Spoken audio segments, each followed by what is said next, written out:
وہ اچھی طرح ذرا جاگنے کا ثبوت ہے. نعرہ لگائیں, نعرہ تکبیر. نہیں, اور زور سے, اور زور سے. وہ پیچھے والے حضرات جو ہے نا ذرا بھی تھوڑا سا ڈھیلے ہیں. نعرہ تکبیر, نعرہ تکبیر. تاجدار ختم نبوت. ماشاءاللہ آپ حضرات نے یہاں سے بھرپور جذبے سے جانا ہے اور اپنے علاقوں میں خوب سے خوب تر عالمی مجلس تحفظ ختم نبوت کے مبلغین کے ہمراہ آپ نے کام میں جڑنے کی کوشش کرنی ہے.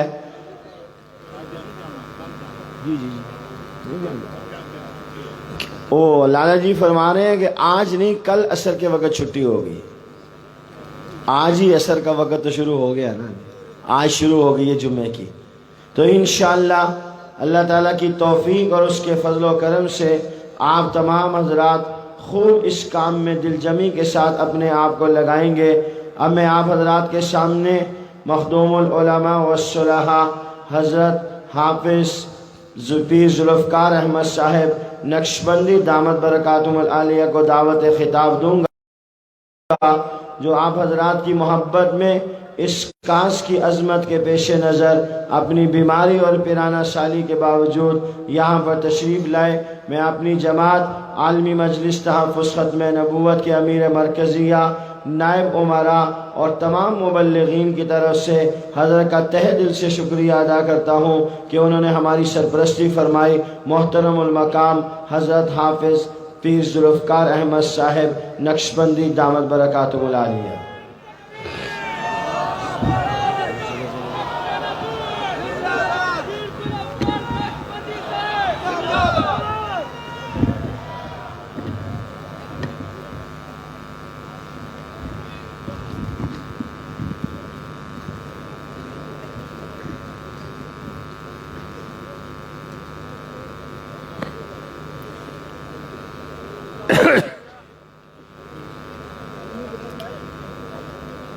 الحمد للہ وکفا وسلام علی عبادہ الذین اصطفیٰ, اما بعد.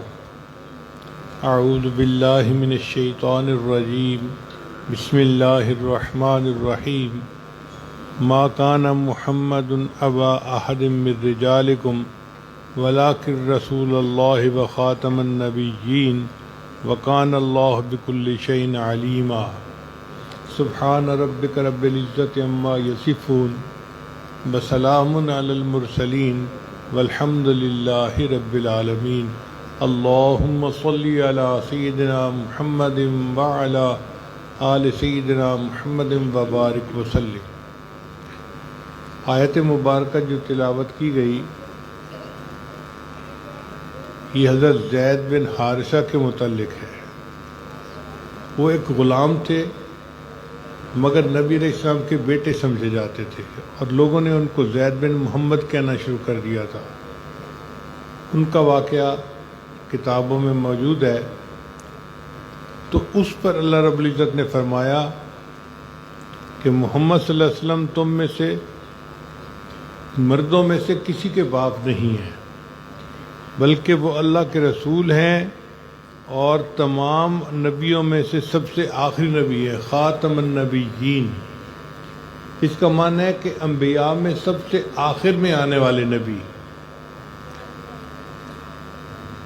یہ ختم نبوت کا عقیدہ ایک بنیادی عقیدہ ہے.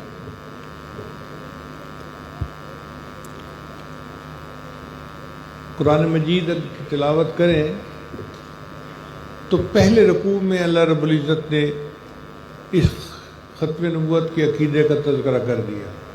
وہ کیسے؟ وہ اس طرح کہ اللہ تعالیٰ نے فرمایا کہ جو ایمان والے لوگ ہیں وہ کون ہیں؟ الذین یؤمنون بما انزل الیک. وہ لوگ جو ایمان لاتے ہیں جو اے میرے محبوب آپ پر نازل ہوا, وما انزل من قبلک, اور جو آپ سے پہلے نازل ہوا, یعنی نبی علیہ السلام پر قرآن نازل ہوا اور جو اس سے پہلے کتابیں نازل ہوئیں ان پر ایمان لانے والے ہیں. اب اس میں نبی علیہ السلام کے بعد کسی کتاب کا تذکرہ نہیں ہے. اس کا مطلب یہ ہے کہ کتاب آخری اللہ کا قرآن ہی ہے۔ مرزائی کہتے ہیں کہ جی وہ تو پہلی کتابوں کا تذکرہ کیا گیا، بعد کا تذکرہ ہی نہیں۔ اللہ نے ان کی بھی مت مار دی، فرمایا وَبِالْآخِرَةِ هُمْ يُوقِنُونَ، اور وہ آخرت پر بھی ایمان رکھتے ہیں۔ اس کا مطلب یہ ہوا کہ نبی علیہ السلام سے لے کر آخرت تک کوئی اور کتاب نہیں ہوگی جس پر مومنوں کو ایمان لانا ہوگا۔ تو یہ آیت بہت ابتدائی آیات میں سے ہے، پہلے رکوع کی آیات میں سے ہے، اور یہ بتا رہی ہے کہ اللہ رب العزت نے بتلا دیا کہ قرآن مجید آخری کتاب ہے، اس پر بھی ایمان لاؤ، اور جو اس سے پہلے کتابیں نازل ہوئی ان پر بھی ایمان لاؤ۔ اس کے بعد کوئی کتاب نہیں ہوگی جس پر ایمان لانا ہوگا۔ تو پتہ چلتا ہے کہ قادیانی جھوٹا نبی تھا، اور اس نے جو اپنی وحی کا تذکرہ کیا وہ سب جھوٹ تھا۔ اللہ رب العزت نے انبیاء سے عالم ارواح میں بھی وعدہ لیا۔ اندازہ کیجئے کہ یہ کتنا اہم معاملہ ہے کہ اللہ تعالیٰ نے انبیاء کرام کو عالم ارواح میں جمع فرمایا اور ان سے ایک وعدہ لیا۔ قرآن مجید میں اللہ فرماتے ہیں وَإِذْ أَخَذَ اللَّهُ مِيثَاقَ النَّبِيِّينَ، اور جب یاد کرو اس وقت کو جب اللہ نے انبیاء سے اس بات کا وعدہ لیا، لَمَا آتَيْتُكُم مِّن كِتَابٍ وَحِكْمَةٍ، کہ میں تمہیں کتاب اور حکمت عطا کروں، ثُمَّ جَاءَكُمْ رَسُولٌ، پھر تمہارے پاس میرے رسول آئیں گے، مُصَدِّقٌ لِّمَا مَعَكُمْ، اور جو تم لائے اس کے اوپر وہ تصدیق کرنے والے ہوں گے، لَتُؤْمِنُنَّ بِهِ وَلَتَنْصُرُنَّ، تم ان پر ایمان لانا اور ان کی مدد کرنا۔ قَالَ أَقْرَرْتُمْ، اللہ فرماتے ہیں اے میرے انبیاء کیا تم اس پر اقرار کرتے ہو؟ قَالُوا أَقْرَرْنَا، سب انبیاء نے وعدہ کیا اے اللہ ہم اقرار کرتے ہیں۔ اللہ فرماتے ہیں فَاشْهَدُوا وَأَنَا مَعَكُمْ مِنَ الشَّاهِدِينَ، رہنا اور میں بھی اس پر گواہ رہوں گا۔ یعنی نبی علیہ السلام کا آخر میں تشریف لانا اتنا بڑا کام تھا کہ اللہ نے عالم ارواح میں بھی انبیاء سے اس بات کا وعدہ لیا، اور دنیا میں بھی جو اللہ نے آخری کتاب بھیجی اس کے پہلے رکوع میں اس کا تذکرہ کر دیا کہ اور کتاب نہیں ہوگی جس پر ایمان لانا ہوگا۔ جب آدمی قبر میں جائے گا عالم برزخ میں، تو وہاں بھی نبی علیہ السلام کی ختم نبوت کا معاملہ ہوگا۔ وہ کیسے؟ در منصور میں ہے کہ منکر نکیر قبر میں آ کے 3 سوال پوچھیں گے۔ پہلا سوال من ربک، تیرا رب کون ہے؟ تو مومن جواب دے گا ربی اللہ وحدہ لا شریک لہ، میرا رب اللہ ہے اور اس کا کوئی شریک نہیں۔ پھر وہ پوچھیں گے کہ ما دینک، تیرا دین کون سا ہے؟ تو مومن کہے گا دینی الاسلام، میرا دین اسلام ہے۔ پھر وہ پوچھیں گے ما نبیک، تیرے نبی کون ہے؟ تو مومن کہے گا محمد النبی وہو خاتم النبیین، کہ محمد صلی اللہ علیہ وسلم میرے نبی ہیں اور وہ خاتم النبیین ہیں۔ یعنی قبر میں بھی اس ختم نبوت کا تذکرہ ہوگا، اور قیامت کے دن بھی اس کا تذکرہ ہوگا۔ حدیث مبارکہ میں ہے کہ قیامت کے دن سارے لوگ بہت پریشان ہوں گے، تو انبیاء کرام کے پاس جائیں گے کہ جی آپ ہمارے لیے شفاعت کیجئے۔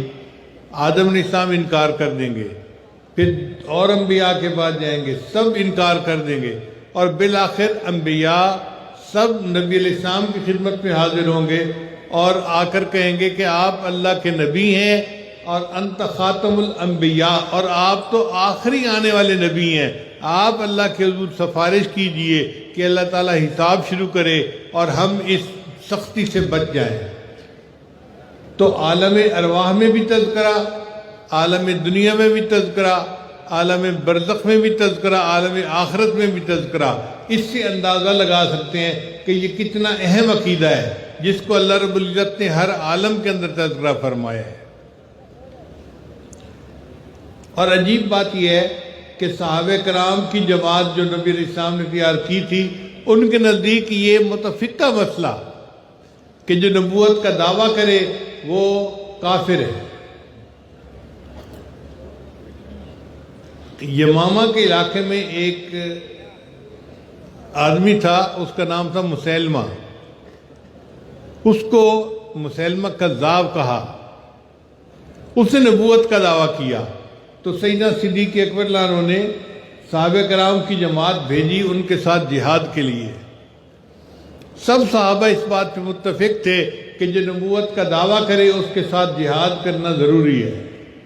کوئی ایک صحابی بھی نہیں جس نے اختلاف کیا ہو، یا جس نے کوئی اور رائے دی ہو، یا جس نے یہ کہا جی ہم ان کے افہام و تفہیم سے بات کر لیتے ہیں۔ نہیں، ایک ہی تھا بات کہ جو نبوت کا دعویٰ کرے اس کے ساتھ جہاد کرو، اس لیے کہ وہ واجب القتل ہے۔ نبی علیہ السلام نے صحابہ کی جماعت کو تیار کیا۔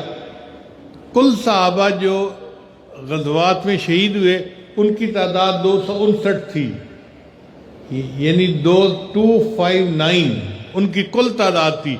یہ نبی علیہ السلام کی مبارک زندگی میں جو غزوات ہوئے ان میں صحابہ شہید ہوئے، لیکن سیدنا صدیق اکبر عنہ نے جو جنگ یمامہ میں صحابہ کو بھیجا اور مسلمہ کذاب کے ساتھ حضرت خالد بن ولید اللہ عنہ نے جہاد کیا، اس میں 1200 صحابہ شہید ہوئے۔ ایسے لگتا ہے کہ نبی علیہ السلام کی پوری زندگی کی جو محنت تھی وہ جنگ یمامہ میں خرچ ہو گئی تھی، اور ان میں 700 صحابہ ایسے تھے جو حافظ قرآن تھے، عالم قرآن تھے۔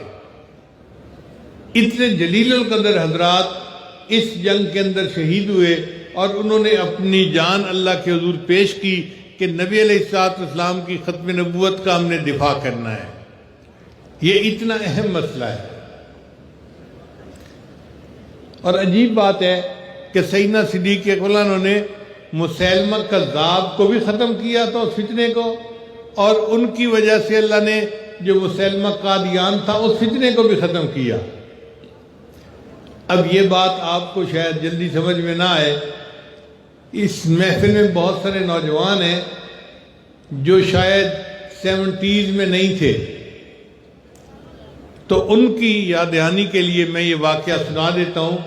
یہ بات میں نے حضرت مفتی محمود رحمۃ اللہ سے خود سنی، درمیان میں کوئی اور راوی نہیں ہے۔ مفتی محمود صاحب فرمانے لگے کہ جب بھٹو نے فیصلہ کیا کہ پارلیمنٹ کے اندر ہم مناظرہ کروائیں گے اور دیکھیں گے کہ پارلیمنٹ کیا فیصلہ کرتی ہے، تو ہم سب بڑے فکر مند تھے کہ دیکھیں ہوتا کیا ہے۔ اب مرزائیوں کی طرف سے جو اس وقت آیا، پتہ نہیں اس کا نام مرزا طاہر تھا یا مرزا نجس، کوئی تھا، اب نام مجھے یاد نہیں ہے، ان کے نام یاد رکھنے کی ضرورت بھی نہیں ہے۔ وہ بڑا شاطر آدمی تھا، خیر یہ دجالیت میں تو امام ہے نا، وہ بھی ایسا ہی تھا، بڑا بن سنور کے، امامہ پہن کے، لمبا چوکا پہن کے، داڑھی لمبی، دیکھنے سے ایسے لگتا تھا جیسے کوئی بڑا عالم آیا ہوا۔ مفتی محمود صاحب فرماتے ہیں کہ پہلے تو اس کی شکل و صورت دیکھ کے M P A M N A حضرات بیچارے دھوکہ کھا گئے، کہنے لگے یار یہ بھی تو مولوی نظر آتا ہے، یہ بھی تو بڑا نیک نظر آتا ہے، بڑا اچھا نظر آتا ہے۔ فرماتے ہیں کہ ہم نے اس سے بات چیت شروع کی ختم نبوت کے اوپر، تو وہ ایسا فریبی تھا کہ بات ہم ادھر کی کر رہے ہوتے اور وہ کوئی عربی کی عبارت پڑھنا شروع کر دیتا، کبھی فارسی کی عبارت پڑھنا شروع کر دیتا۔ اب ایم این اے ایم پیوں کو کیا پتا کہ بھئی یہ آگے سے کیا پڑھ رہا ہے، مگر وہ متاثر ہوتے، یار بڑا عالم ہے، بڑی عربی جانتا ہے، بڑی فارسی جانتا ہے، یہ تو بڑا عالم ہے، یہ تو زیادہ بولتا ہے۔ وہ چاہتا تھا کہ اس طرح سے میں ان کو دھوکہ دے کے اپنے دجل کو میں کامیاب ہو کر دکھا دوں۔ پورا دن گزر گیا، مفتی محمود صاحب کہتے ہیں کہ ہم جو بات کرتے وہ آگے سے کوئی نہ کوئی الٹا سیدھا جواب دے کے عربی فارسی کی عبارت پڑھ دیتا اور لوگوں کو حیران کر دیتا۔ پورا دن گزر گیا، کوئی نتیجہ نہیں نکلا، حتیٰ کہ ممبر اسمبلی جو تھے وہ یہ سوچنے لگے یار یہ مولویوں کی آپس کی بس جو ہے نا وہ لڑائی ہے، کوئی اتنا بڑا مسئلہ نہیں ہے۔ فرماتے ہیں سیشن ختم ہو گیا اور ہم بہت پریشان تھے۔ رات کو تہجد میں اٹھا اور میں اللہ کے حضور بہت رویا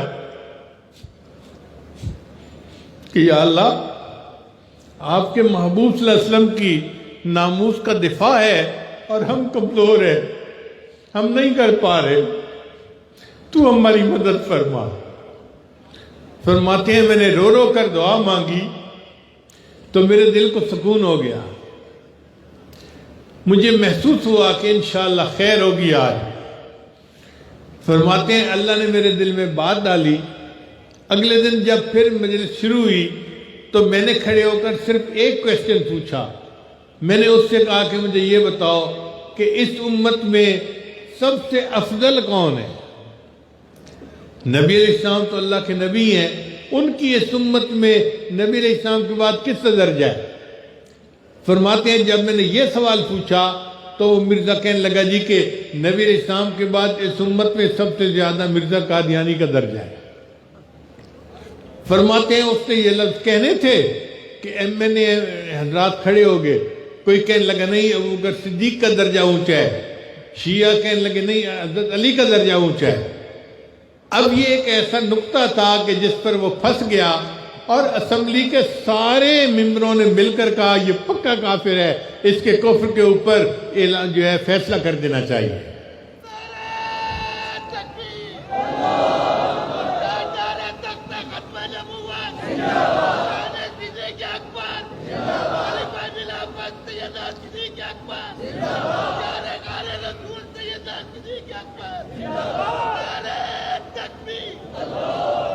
تو سیدنا صدیق اکبر اللہ عنہ نے مسلمہ کذاب کو بھی ختم کیا تھا، اور انہی کی ذات بابرکات کی برکت سے اللہ نے مسلمہ قادیان کے فتنے کو بھی اللہ نے ختم کر دیا، اور یہ ہمیشہ کے لیے کافر ہو گئے۔